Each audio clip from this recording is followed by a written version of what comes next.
Hello, I'm Louise and I'm going to be sharing my Drama for Wellbeing sessions for the whole family with you today. Being creative, having fun and laughing together are really important for our mental health and our overall health and well-being. I always like to start my sessions with a tiny little bit of a physical warm-up. And I'm going to count from 5 today, but you can start at 8, you can start whatever number you want really, depends how energetic you're feeling, and it's a great way just to start up and just get warmed up, be it in the mornings or before you start sort of doing some drama. So how we do it is, we just follow me. So you start off with your right hand in the air and you count 1, 2, 3, 4, 5. Left hand, 1, 2, 3, 4, 5. Right foot, 1, 2, 3, 4, 5. 1, 2, 3, 4, 5. 1, 2, 3, 4. 1, 2, 3, 4. 1, 2, 3, 4. 1, 2, 3, 4. 1, 2, 3. 1, 2, 3. 1, 2, 3. 1, 2, 3. 1, 2, 1, 2, 1, 2, 1, 2, 1, 1, 1, 1. And give yourself a clap.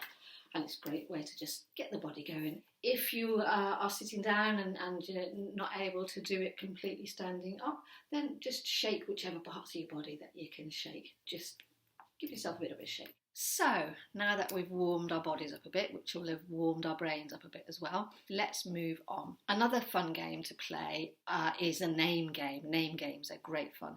Now, I know if you're playing this in a family, you probably all know each other's names, but it's still fun to play. I often play these games long after everybody in my groups knows everyone's name. And what we do is we say our name in turn. So if you're in a circle, if you can do that, that's great. If not, just gather together and have a turn each. And you say your name and then something about you. But what we do is, just to make it a little bit more interesting, a little bit more fun, we might say something like, say your name, and if you were an animal, what animal would you be? Play that. I would say I'm Louise, and if I was an animal, I'd be a unicorn.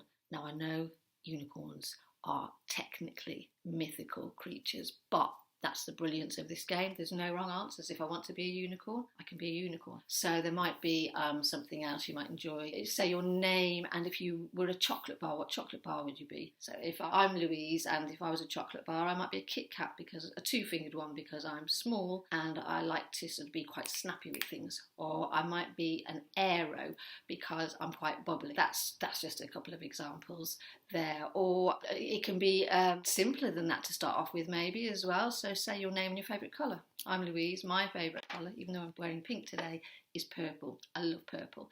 And it's just a fun way of just sharing some things about yourself with your family that they perhaps already know, or maybe they don't know. Perhaps your family didn't know your favourite colour was red or green. Brilliance of that game is you can make up your own, make up anything that you want to. And then once you've done that, I would like you in turn again, just each have a turn. You can say your name again, but you don't have to. And say one thing that you like about yourself and one thing that you're good at. So one thing I like about myself is I'm kind. I'm a kind person. Kindness is really important to me. And one thing I'm good at, I'm not good at cooking, but this is about positives, something you're good at. I'm good at acting. I'm an actor, that's part of my job, and I'm good at that. So we're never too old or too young to enjoy playing games, and here are 3 of my favourites that I like to play. I'll explain how they work, and then you can try them out for yourselves and have fun with them. First one's called Hide the Objects. That can be any object, as long as it's an unbreakable object. So I've got this here, crystal ball, and I've got just a piece of material here, so either of those would be fine for Hide the Object. One person volunteers to go out of the room, and then the rest of the group just start to pass the object around between them. So you do it as quickly as you can. You can play around with that, have fun, pretend it's hot, that you want to get rid of it. So you pass it on quickly. And the person outside of the room counts to about 10 and then knocks 3 times on the door. As soon as the rest of the group hear the first knock, whoever's got the object hides it really quickly. So you could maybe hide it under your top or behind your back. You can't hide it somewhere in the room, you have to hide it on your person. Maybe under your trouser leg, if it will fit there. Wherever you think you can conceal it. The person outside the room has to come in and guess who's hiding it. But to make it more difficult, everybody in the room needs to look guilty, as if they have actually got it. Or you might do a double bluff, so you might not have it, but you might pretend that you have, but you might really have it and pretending that you're pretending that you have it. And it's just about acting and play acting. The person who's come in to guess, the guesser, has 3 guesses. And if they guess right, then the person owns up. If not, the person still owns up after 3 guesses, and then it's that person's turn until whoever's wanted to have a turn has had a turn. And you can play that as long as you like. Great fun game. Next game is called Guess the Emotion. Again, you have a volunteer who goes out of the room, and the rest of the group, the rest of the family, you decide on an emotion that you are going to freeze frame. You're going to demonstrate, but in a still way. A freeze frame is a bit like a photograph. So if you've ever lined up for a family photograph, a school photograph, the photographer will be there with the camera and will basically say cheese or smile. So you hold still and the cameraman takes a picture. So that's what a freeze frame is. So if I was going to do a freeze frame of happy, I'm talking to you now and somebody said freeze frame happy, I might go, and that's my emotion and my freeze frame. So you choose the emotion that you're all going to do, and you're all going to do your own version of a freeze frame, and then you get into the freeze frame. You have somebody within your family will just call the person who's gone outside to come back in, and they come back in and again have 3 guesses to guess which emotion. So if I was going to do sad, I might do happy, we've already done, angry. And you can make them as interesting as you want, your freeze frames. As you get used to the game, you can actually introduce more difficult emotions and states of being into the mix, maybe like excited or enthusiastic. Just play around with it. That can be played for as long as you want to play it. It's really good fun. Now the third game, because it's one of my favourites, it really is. It's called the Directness game. That's directing as in acting. And it's a bit like hot and cold. If anybody's ever played the game hot and cold, where somebody hides an object and then whoever's looking for it, you clap as they're getting warmer and you clap less if they're getting cold, or stop clapping and clap faster and harder and louder. The Directness game is really based on that. Again, volunteer goes out of the room, and again, as many people who want to volunteer and have a turn can have a turn. The rest of the family decide on something that you want the person who's outside the room to do when they come back in. So it might be that you want them to, perhaps you've got a hairbrush I've got a hairbrush here on my coffee table, so you might want them to pick up the hairbrush and brush their hair.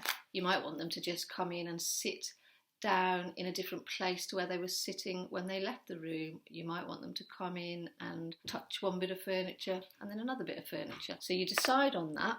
You invite the person back into the room, and then you guide them with no words at all, simply by clapping. So the closer they get to doing what you've decided you want them to do, you clap louder and louder if they're getting closer and closer. And once they actually achieve what they're doing, you give them a really big round of applause. If they're not quite getting it, but they're on the way, slow, quiet clap. And if they're getting further and further away, you stop.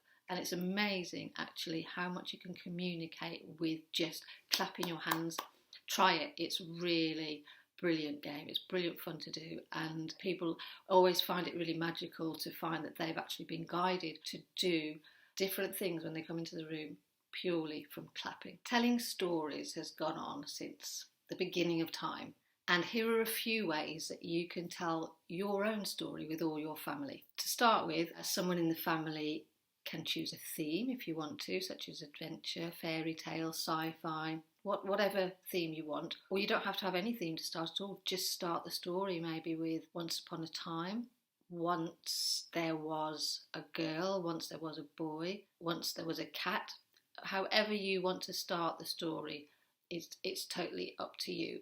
And we build the story. So we start off with a one-word story. So everybody in the family, in turn, says one word. So if I was going to start it off, I might start with once, and then the next person in the family might say upon, the next person a, next person time, and that's when you've started that, you get into creating stories with one word. And that can be fun because it can be challenging because we often want to say a sentence, not a word, but try it and see where you go, see what story comes out of that. Once you've done that, you can build that up to one sentence story. And I've done this with my children loads of times. We play it at Halloween and in holiday time when we're all at home. So again, it's the same. Somebody will start with a sentence, once upon a time. Once there was a man living in a forest.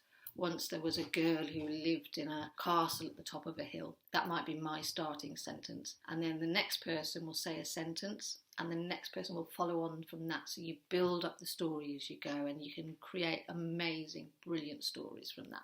another way of doing the story, which means you have to listen even more and concentrate so you're all listening to each other's stories, is have an object. Again, so it could be a ball. I quite like using a ball, but it can just be a bit of cloth, just something. Some of you may have had this at school, hold the stick, when the teacher will have just the person who's holding the stick or the object is doing the talking, everyone else is listening. Same principle here. Whoever's got the ball, the object, whatever object it is, could be a hairbrush if you want, is a storyteller. So you start the story again, somebody starts off the story, and this time you can go on a little bit longer or not, it's up to you. So you start the story off, and when you've kind of run out of what to say and where you go, you just finish your sentence and then hand your object, hairbrush, cloth, ball, to anybody in the group. It doesn't have to be in any kind of order. So it means that everybody's listening, really concentrated on your story as you're telling it, because they need to follow on with that and carry on the story. And again, keep going as long as you want until the story, generally they kind of come to a natural sort of ending where you think, yeah, this is about the end now, and the person holding the object can end the story. But again, it can be as long or as short as you like. And it's a great way to get everybody involved. Even youngest members of the family can have great fun adding to the story. And if it ends up not making sense, it doesn't matter. I've played this game so many times when the stories just become amazingly huge and large and expansive. And we've had loads of fun and loads of laughs. And that's the really important thing. It's made us laugh a lot. So try it and enjoy. This is one of my favourite activities. It's just called Me, and it's really great fun to do. First of all, you draw an outline of a person, and that person is going to be you. So everybody, if they can draw their own outline, that's great. If some of the younger members of the family need some help or need someone to draw a person for them, then that's great. It's all about helping each other and having fun with it, really, because once we've drawn the outline, we're going to fill in the outline, just describing us and the things that we would like to share with our family that they may know about us already, or that we think it might be fun things to share. So I've done my own here. Now, my people aren't great drawings. It doesn't matter. Yours will be much better, but it's just about however you want to draw that person. So it might even look different to my person even before you've started to fill it in.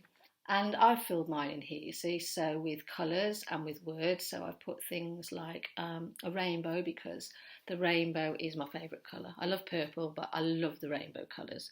And my favourite season is the sun. I love shoes, so I've coloured in the shoes. My eyes are sort of greeny brown, so I've done my eyes, and I've done my hair. It's a bit tidier on there than my real hair. And I've put things like my favourite food, spaghetti. I'm kind-hearted. So it's really however you want to describe you in the picture. And take as long as you like. You can take a whole afternoon if you want to, or it might be that you quite quickly decide to write lots of things and not colour it in, or just do all colours. It's really whatever you want to do with your picture about you. It's all about you. And then it's nice if you want to then share with the rest of the family and perhaps put your pictures up in the house, or maybe in the window, so that people going out and having their daily exercise can have a look at all the brilliant artwork you've done. But it's a really good fun activity for all the family. Everyone can join in. I hope you've enjoyed this taster of some drama activities and storytelling activities that I've shared with you today. I love doing them and they're great fun. And the really important thing about them is doing them together, sharing and having a lot of fun and laughter with them, because it really is good for our health. And I always feel so energised and just brilliant after I've ever done a session with any groups of the people that I work with. And I like to end the session always as well on something really nice. So maybe once you've decided that your activities are coming to an end, that you've played the games you want to, and you can play any of these all together in one go or individually at any time. Let's play the director's game. You can play them long after you've stopped watching this video. But just go round and say one thing about each member of your family in turn that you like. So everybody says one thing they like about the family, and it really sets you up for the rest of the day, wherever you are in the day, to carry on and feeling good inside and outside. Okay, so I've been Louise and hope to see you again soon. Bye for now.